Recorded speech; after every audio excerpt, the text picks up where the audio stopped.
because he knows that I struggle like anybody else to let go of hurts and resentments from the past. And I said to him, I'm going to share from the heart. I'm not going to say that it's easy. I'm not going to say that you should forgive or this is the way to do it. I can't offer that to you. I haven't got any answers about forgiveness. But I can share what I know works for me, and some reflections that I've come to over my time working with forgiveness. In my opinion, there isn't a time before forgiveness and a time after forgiveness. In other words, I don't feel that forgiveness is a once-in-a-lifetime job. You decide to forgive somebody, bang, it's done, never have to think about it again. It seems to me that forgiveness is something that you deepen into, that it's almost as if it's a state of being, a state of grace, actually, that with hard work and spiritual intention, we can live in the state of forgiveness. But there's always going to be that human slip where we fall out of that state of grace. So we may well have long forgiven somebody and really got our head around the relationship with them. And then you have a bad day and all of a sudden old resentments come back. And I feel that the saying, to err is human and to forgive divine, I believe that forgiveness is a divine state and that human beings can dwell there, but they can't stay there permanently. I imagine the only people who are permanently in a state of forgiveness are the ascended masters and the great sages, because I believe that the erring, the humanness of our existence is what it's about, isn't it? We come into this body not to have a spiritual experience of climbing out of the body up into the angelic realms, but we come into this body to have a human experience. And that includes physical experiences, emotional experiences, and in relationship to other people. That's what makes us human. And if we deny our humanity in favour of a white light spirituality of ascension and enlightenment, then we haven't really fulfilled the purpose of being on earth, or else what would be the purpose of being on earth? It's through the medium of our human existence that we truly come to know God, because it is through our relationship with others and our relationship to ourselves that we learn and expand and grow. So if, by its very definition, human life is about error, in the sense of the Christians refer to sin, but one interpretation of sin is error, is a mistake. My personal interpretation is more a barrier or a block. So if I'm thinking about a sin or a defect, I'm thinking about something that blocks me from God or blocks me from knowing my true divinity. And it goes with the territory, doesn't it? That we will come into the human body to have a human experience, and there will be blocks to God, because it's in the overcoming of those blocks that we really experience what it is to be truly alive. If you imagine a life with no trial, no difficulty, no hardship, you just come to earth, and from the moment you're born to the moment you die, nothing challenging happens to you. I couldn't see the point in that kind of life. I love that kind of life, but I wouldn't see the point.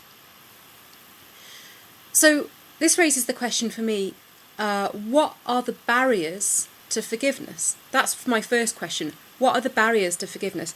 But a much more pointed question is, why should we forgive at all? And perhaps I'll start with that second question first. Why should we forgive at all? Particularly when, some people more than others have really truly been dreadfully treated by other people, by institutions, by society, by life itself. And it's so cruel, in a way, a cruel paradox, that it should be incumbent upon you to forgive when they were the ones that did the harm. Why should I do all that work when they are the ones that are the problem? That's a very, very good question. But this is why, in my opinion, we need divine help. I can't imagine that forgiveness comes easily to those that have no sense of divinity. It simply doesn't, it goes against human nature. If human nature is bound and governed by instinct and bound and governed by getting our needs met, then in a way it's counterintuitive to forgive, because forgiveness carries so many, it's so loaded in many ways with, what do I want to say, illusions and false beliefs, because these are the barriers to forgiveness. I mean, if here's one belief that would be a barrier to forgiveness. If I forgive somebody or something, that makes what they did okay. And that's not necessarily true. But we think like that, don't we? I can't forgive so-and-so because what they did was so heinous. I can't forgive them because it lets them off the hook. I can't forgive them because it diminishes my suffering. It says that I didn't really suffer. What about me? What about my story? And I can hear in all of that, I can hear as I'm speaking the role of the I and the me and the self and the ego. But there's an understandable need to protect oneself. I think particularly in this sort of very scary, harsh world that's out there that can be very painful and destructive, there's always that part of us that wants to stay safe. And there's somehow a safety net in holding on to that sense of being hurt. There's also a safety net in holding on to that sense of being a victim, because we don't have to take responsibility. And so somewhere along the line, forgiveness and responsibility go hand in hand. And that's, frankly, more than many of us are prepared to do some days. I don't want the responsibility of rising above my petty ego and forgiving other people. I just want to stay in bed. And that's human as well. That's human. But what happens if over a long period of time we can't forgive, or we find ourselves not willing to do that forgiveness work, is we become ill.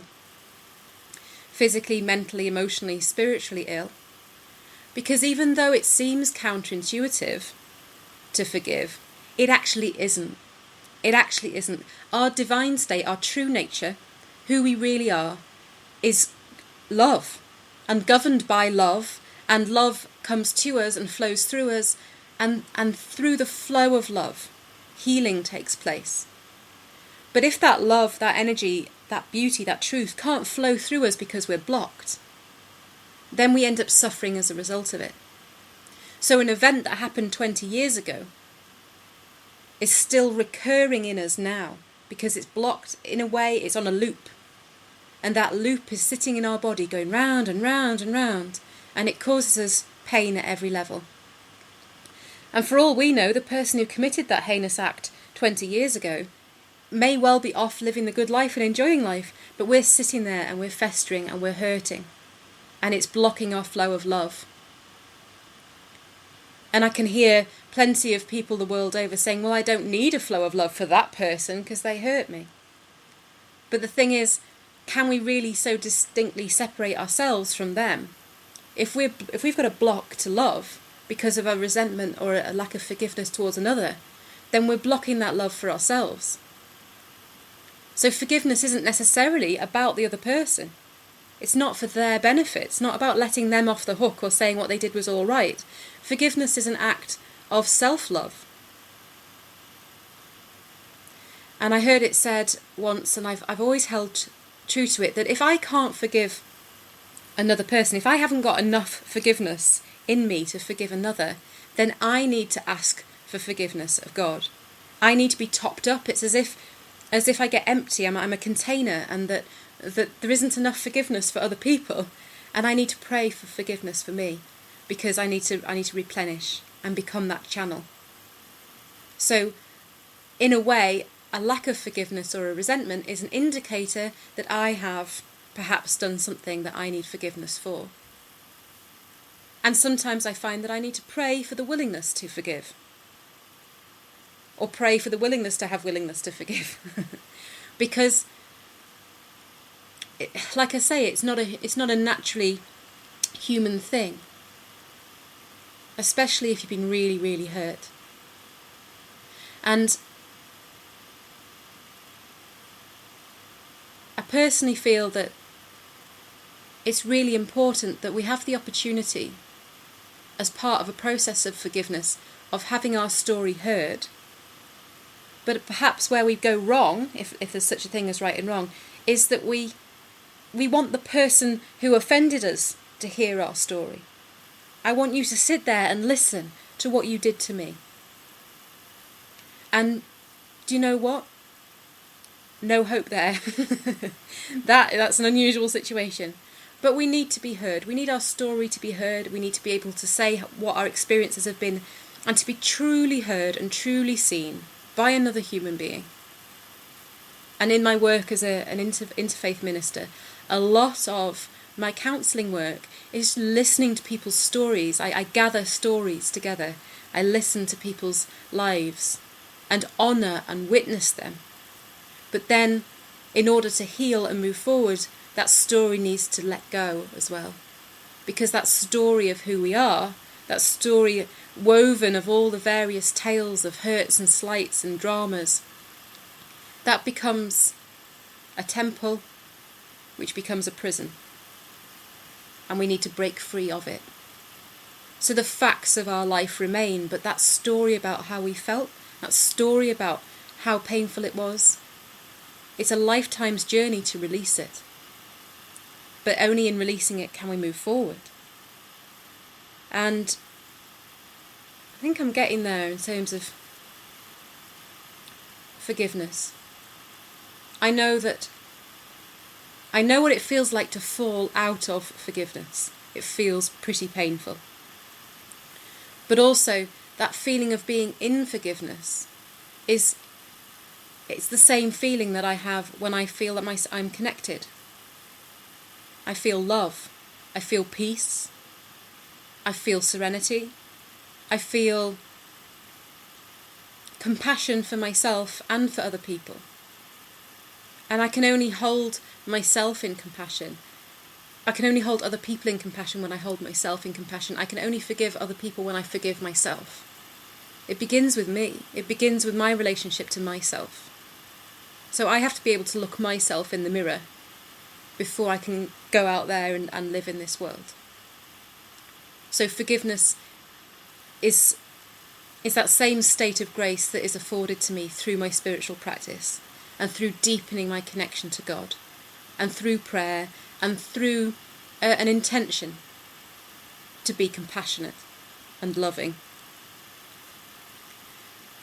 And I'm going to leave it there. I'm going to stop the recording.